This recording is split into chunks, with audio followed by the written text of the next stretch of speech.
Bien-aimés dans le Seigneur, Shalom. Nous sommes encore dans la joie de nous retrouver au-devant de vous en ce moment. Quel que soit là où vous nous captez, le Seigneur est avec vous parce qu'il est le Dieu omniprésent.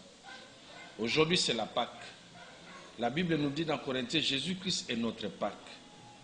Aujourd'hui, le monde entier est en train de célébrer le Christ et Jésus, mais dans le confinement. C'est désagréable pour certains, c'est regrettable pour d'autres. Mais nous devons comprendre le langage de Dieu. Quel est le message de Dieu? Quelle est la pensée de Dieu en cette période?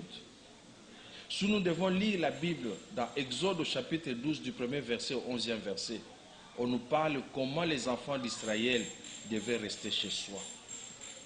Et chaque famille devait avoir un agneau ou bien un chevreau bien cuit. Et on devrait appliquer le sang de l'agneau sur les lintons de la porte ainsi que les poteaux de la porte. Quand passerait la mort, ce dernier ne soit jamais visité. Et il devrait manger cette viande-là. Comment? Pas d'une façon lente, d'une façon rapide, avec des herbes amères, le bâton à main et les sandales aux pieds. Ce n'était pas facile. Toutes ces recommandations-là avaient une signification très cruciale. Mon frère, ma soeur, comment tu peux manger une bonne viande avec des herbes amères? C'est-à-dire, il y a des choses auxquelles nous devons nous séparer de cela. Il y a des choses que nous devons abandonner dans notre vie, ce qu'on appelle les œuvres mortes, c'est-à-dire toutes les œuvres de l'ennemi. Nous devons nous séparer de ces choses-là. Alors comment? Rapidement. Le temps est mauvais. Jésus revient bientôt. Avoir son bâton à main, avoir ses sandales aux pieds, c'est-à-dire après que la mort aura passé, c'est le temps de l'évangélisation. C'est le temps des témoignages où nous devons annoncer le Christ, où nous devons nous présenter partout, annoncer la bonne nouvelle. Mon frère, ma soeur, ça fait mal. Peut-être que tu as permis un membre de famille. Le Seigneur, réellement, les gens sont en train de mourir. Quel que soit ce que nous pouvons apprendre aujourd'hui, on nous dit c'est le diable qui a fait ceci, c'est le diable, ce sont des démons. Oui, c'est vrai. Israël, à une certaine période, avait joué avec la présence de Dieu. Le Seigneur leur avait dit, vous saurez qu'est-ce que c'est perdre la présence de Dieu. Et ils étaient abandonnés à leur triste sort.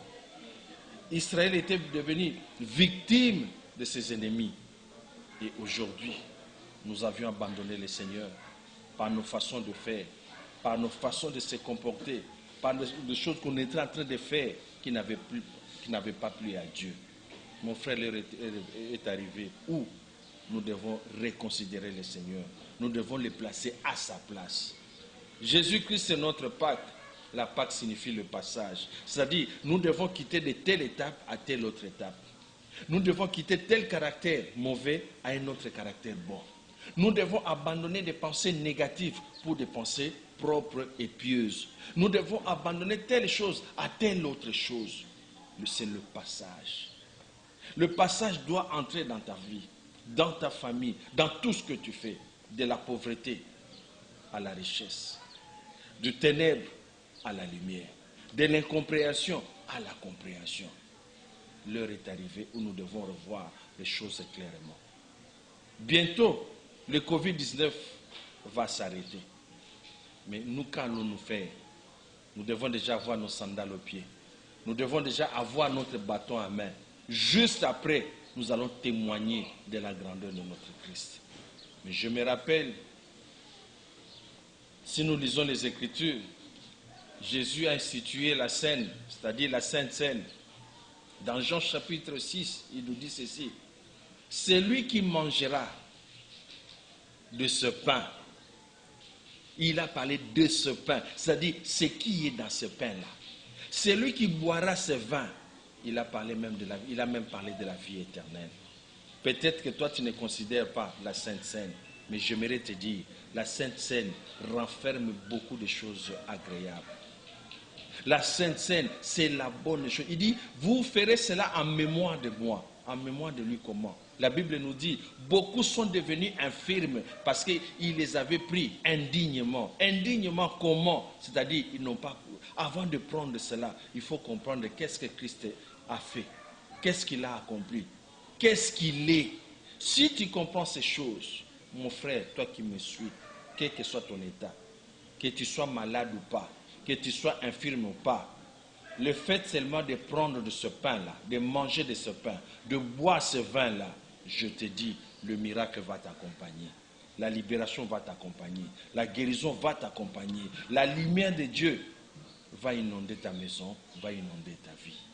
Le Seigneur t'aime beaucoup. C'est le moment où le peuple de Dieu, les chrétiens, nous devons être dans la joie. Le Seigneur nous a fait entrer dans une retraite spirituelle. Une retraite forcée. Maintenant là, l'ange de la mort est en train de sillonner. Il est en train de tuer. Je crois dans notre message de la fois passée, nous avons expliqué le message de Dieu, ce que le Seigneur voulait pour ce monde. Il dit, tous ces pays, tous ceux-là qui se voient comme étant des décideurs du monde, qui se voient comme étant des dieux, je vais commencer par eux. Je vais les détruire un à un. Pour qu'ils comprennent, je suis l'Éternel, le Dieu vivant, le Dieu capable de tout. Personne ne peut arriver à la dimension de Dieu. Dieu est au-dessus de tout. C'est une leçon que nous devons comprendre. Malgré leur capacité, malgré leur science, malgré même leur technicité, ils sont incapables devant le Covid-19. Mais il n'y a qu'un seul. Il y a un seul médicament. Il y a un seul nom. Il n'y a qu'un seul qui peut tout, c'est Jésus. Son sang purifie, son sang guérit. La Bible dit, c'est par ces meurtrissures que nous sommes guéris. Toi qui vas peut-être faire la scène dans la maison, prends ce pain-là, coupe cela en deux. Cela signifie ce que le Christ a connu. Sur sa chair, ce qu'il a connu. Cette souffrance-là, c'est par ces meurtrissures que nous sommes guéris. Que le Seigneur vous bénisse. Bonne fête de Pâques. Soyez bénis dans le nom de Jésus.